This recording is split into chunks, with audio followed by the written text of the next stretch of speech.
আসসালামু আলাইকুম ওয়া রাহমাতুল্লাহি ওয়া বারাকাতুহু। সম্মানিত ভিউয়ার্স, দেশ ও দেশের বাইরে থেকে যারা আমার কোরআনুল কারীম শিক্ষা কোর্সটি দেখছেন সকলকে জানাই অন্তরের অন্তঃস্থল থেকে মোবারকবাদ। গত ক্লাসে আমরা শিখেছিলাম 29 নম্বর আয়াত পর্যন্ত। আজ আমরা সূরাতুল মুতাফফিফিনের 30 নম্বর আয়াত থেকে তেলাওয়াত করব। আসুন কথা না বাড়িয়ে আমরা আমাদের মূল কার্যক্রমে চলে যাই। أعوذ بالله من الشيطان الرجيم. بسم الله الرحمن الرحيم.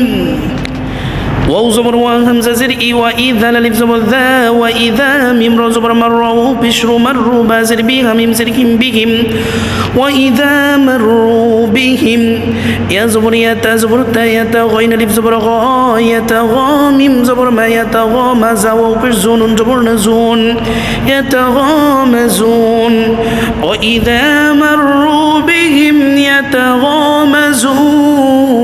يتغامزون واو زبر وهمزة زر إي وإذا النندوي زبر ذا وإذا قف زبر قلم زبر لا قلبا وبشبو وإذا قلبوا همزة زر إلم كذا زبر لا إله همزة زبر أهلم زر لأهلي هزره ميم نون بشمون أهلهم قف زبر قلم زبر لا قلبا وبشبو قلبوا أهلهم قلبوا فزبر فكف زر كي فكها يزره نون زبر نهين فكهين وإذا قلبوا إلى أهلهم قلبوا فكهين واو زبر وهمزة زر إي وإذا للف زبر ذا وإذا را زبر را همزة واو زبر أو رأوها من بشهم رأوهم وإذا رأوهم قف لف زبر قلم وبشروا قالوا همزة ننزر إن ننزبرنا إن قالوا إن ها كذا زبر ها همزة بشؤ لم ألف زبر لا هؤلاء همزة زر إي هؤلاء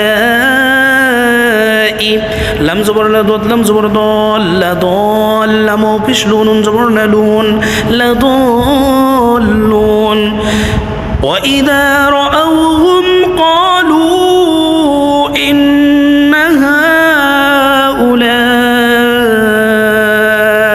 لضالون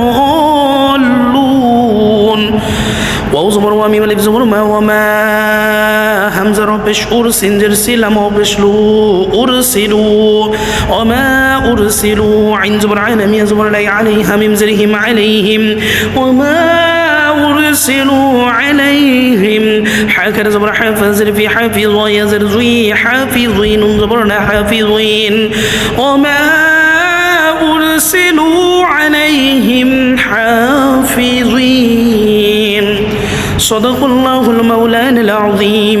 সম্মানিত ভিউয়ার্স, আজ এই পর্যন্তই। ইনশাআল্লাহ পরের টুকু আমরা আগামী ক্লাসে শিখব। আল্লাহ পাক আগামী ক্লাস পর্যন্ত আমাদের সকলকে ভালো রাখুক, সুস্থ রাখুক। সকলের সুস্বাস্থ্য কামনা করে এখানে বিদায় নিচ্ছি। ওয়া মা আলাইনা ইল্লাল বালাগ। আসসালামু আলাইকুম ওয়া রাহমাতুল্লাহি ওয়া বারাকাতুহু।